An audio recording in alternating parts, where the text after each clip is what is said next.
Today we're going to be talking about key levels. So key levels is, well, extremely important. Let's go over to the whiteboard and I'll draw a couple examples. But essentially what key levels are is identifying important areas of both support and resistance on a price action chart. And basically key levels are going to be serious inflection points to where price could either reverse, act as resistance, act as support. There's a bunch of different things that could happen at the levels themselves, but they all come with a clear indication and will allow you to make trading decisions off of them. So it's very important that you're able to identify them, and understand how to make trades off of them. So let's just draw some example price action here. We're going to hop onto the screen like we always do, make sure that you guys see exactly how to do this on charting software. But I like to draw it on the whiteboard just so you guys can get an idea and I can explain it a little bit better. So let's draw some price action.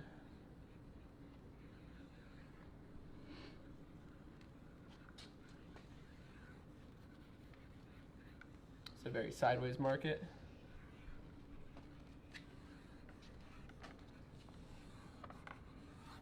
All right, to the moon.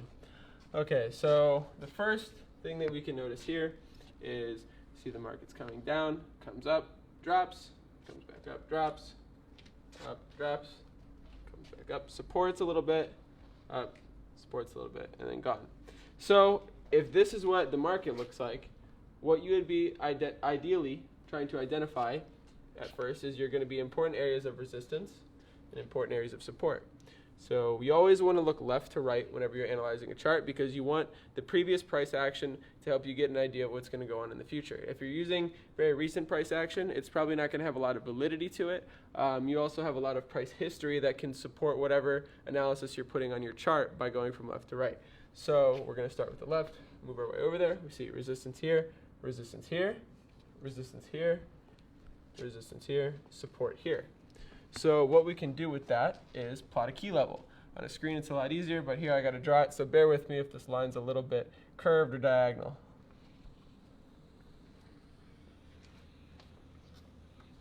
Okay, this isn't the straightest line. Has a couple dips in it, but you get the general idea. The main area that we're focusing on is right here. So let's just highlight why we did this. Resistance, resistance, resistance,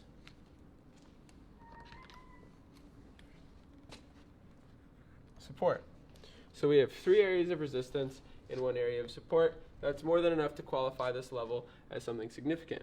Now, if we're looking on our price chart and we see that the value of this level is, let's just say,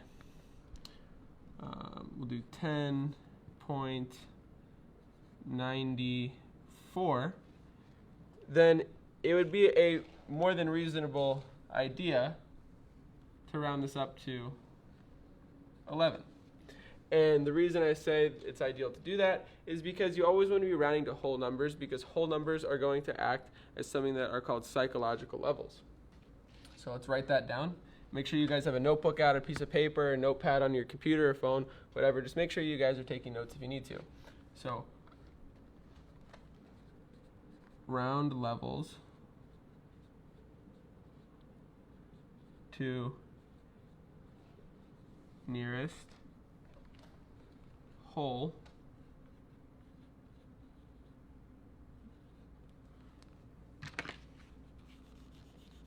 number, not number, number, only if price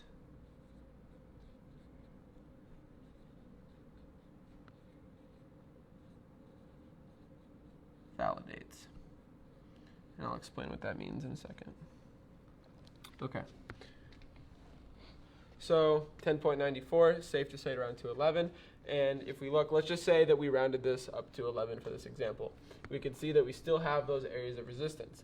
Now, if we rounded that level and it raised the level, let's just say to up here,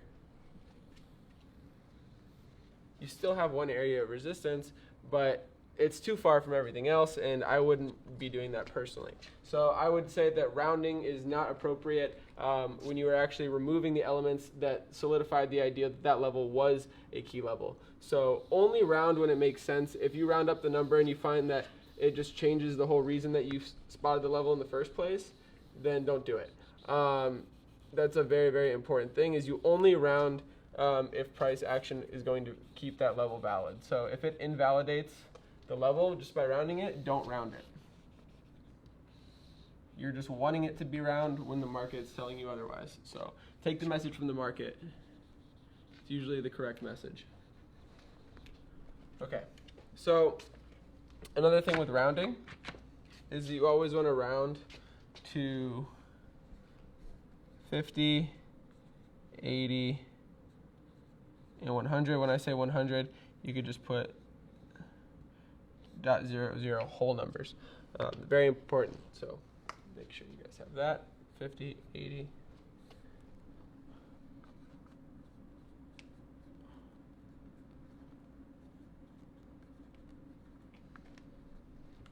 Okay, so that's an important thing to do. Now that you know pretty much about rounding and how to spot your key level, it's important that you understand what key levels mean and what message they could be providing you when you're watching a live market example.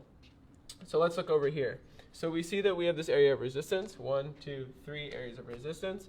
This level has been played quite a few times now. So if I'm going to take a trade off this and I see that this level's worked 3 times, I'm going to be a little bit weary of it working a 4th time, because the more times that the level is in play in one direction, and when I say one direction I mean as resistance, typically the weaker it's going to get. Think about like in the movies, whenever like a detective or like a squad of police is coming to knock a door down and they use a battering ram. If they hit that door 1, 2, 3 times, it's going to hold. But usually like on the 4th or 5th hit, it just slams through it. Basically the same thing with the level. Imagine this thing's getting just smashed once, smashed twice, smashed 3 times. Now it's very weak.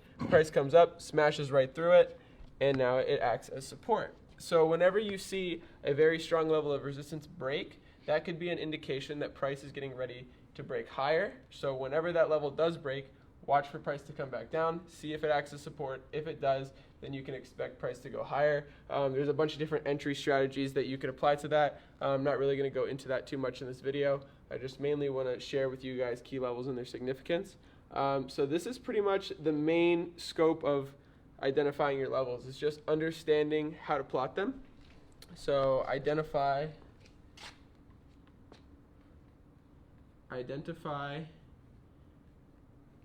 areas of both resistance and support.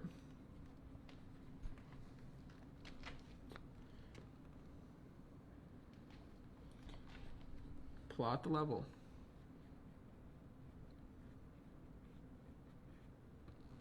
But let's fix that T. All right. But the most important thing is just actually having those market examples of resistance and support to make sure that the level is valid. So now that we've covered everything on the whiteboard, let's go over to the computer, take a look at see what it looks like on the screens in the real market. But yeah, this is very, very straightforward stuff, guys. Key levels are very, very basic tools to use, but they're very, very powerful. And you guys have probably heard me mention this before in a different video, but key levels are going to act as a confluence. A confluence is just another word for a reason. And what you want to have in your trading ideas is multiple confluences or reasons that your trade is going to work in your favor. The more confluences you have, the higher probability that the setup is going to be a highly probable setup. And that's all you want to be taking is highly probable setup. So the more confluences, the better. Being able to identify a key level and pairing that with a trend line or a Fibonacci retracement is going to give you a nice setup. So definitely make sure you guys know how to plot these. Very important across all markets. But let's hop on over to the screen now and see what goes on. Gonna need to get a little bit of water first, but I'll see you guys over there.